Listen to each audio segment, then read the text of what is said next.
Well, my friends, I've made it to Mexico and I got Mike with me today, but I'm so excited about this interview, I'm keeping both microphones. He's gonna do a Vanna White for me today, do a little pose. Nah, I'm just kidding. He gets a microphone as well. But we are in Mexico, we are talking YCM, and why am I so excited?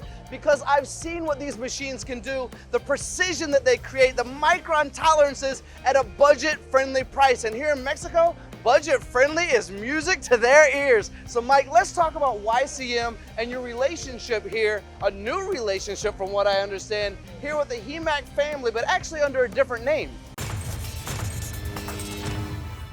That's right, yeah. HEAC started a subdivision called Technopro a couple of years ago, and they were looking to expand their presence in Mexico, as were we. So the timing for that subdivision and us looking to grow into this wonderful market here in Mexico was just simultaneous and great timing. HEAC is one of the largest distributors in all of Mexico, and so they're leveraging that 30 or so plus year history of selling machines into the Mexican market and using the Technopro name now to sell YCM. Well, I'm currently feeling a little bit like Tom Cruise, and he has to stand on boxes in his movies to be the same height. Thank you for that. So I'm gonna stand on this little platform, but let's talk about the machine itself for the audience. Now, we're here in Mexico. You know the longevity, the history. A lot of the folks out there that have worked with HEAC for so long realize that trust and that honesty and that transparency that all the folks here at HEAC have, and they adore that. I know that's why the business continues to grow, but this is somewhat of a new product. So let's address the machine. Let's talk to the audience about this machine, how it can benefit them, and then let's move over and show them some of those gorgeous parts over there, because I know this machine can make your medical parts, your aerospace parts, but it's making mold parts, which is discussionably one of the most difficult, highest tolerance, precision, accurate parts that need to be made in all of manufacturing. Yeah, that's a good point, Tony. So the JC10E, the E standing for our economical model. We really have three versions of this JC10. Again, the E being the entry level, let's call it. Great price point, as you said. Then you step up to the normal JC10. Then we have what we call a JC10 Plus. So this particular machine is really meant for that, entry-level job shop that maybe has some complex parts but doesn't need too many bells and whistles. They don't need to pay crazy price for the machine. So great bang for your buck product. And again, like you said, one of the greatest selling features or the greatest part of the YCM story is their reliability. We got machines out there in the field, 20, 30-year-old machines that are just still running strong. I think you've seen some of them. I have indeed. And some of your visits with our customers. And so reliability is something that we try to brand into our promoting. I mean, it's not what we call a throwaway machine. You could buy a cheap machine, right? But 2-3 years down the road, you're losing tolerance. You're wondering why you're spending so much money on spare parts. That's not the case with YCM. YCM is a unique builder in and amongst ourselves at the fact that we have our own foundry.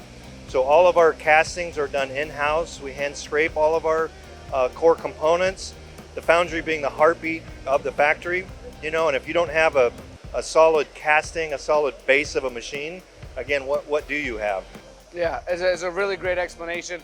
I want to slide over and look at some of these parts, and while we do that as well, Mike, let's describe something, because you brought it up. You can buy a cheap machine, right? But let's show the audience some of these parts. And I want to express one of my frustrations as a machinist, but also as someone who wants other people to do well as we look at these high precision parts is, do you know how frustrating it is, Mike, to have a part come off of a machine and how much time is wasted to measure every single component of it because I don't trust my machine, because I'm not sure it's going to be right. And when I have a trustworthy machine like this, I can measure maybe, and I don't want to give any bad advice out there, but maybe 1 every 5 or 1 every 10, or you can do more automated situations. There's just the stress that goes into not trusting my machine, that I put an offset correctly, did it cut where it said I was gonna cut it, all that comes along with it. The trustworthy machine removes that stress, creates part like this, and for the price comparison of what other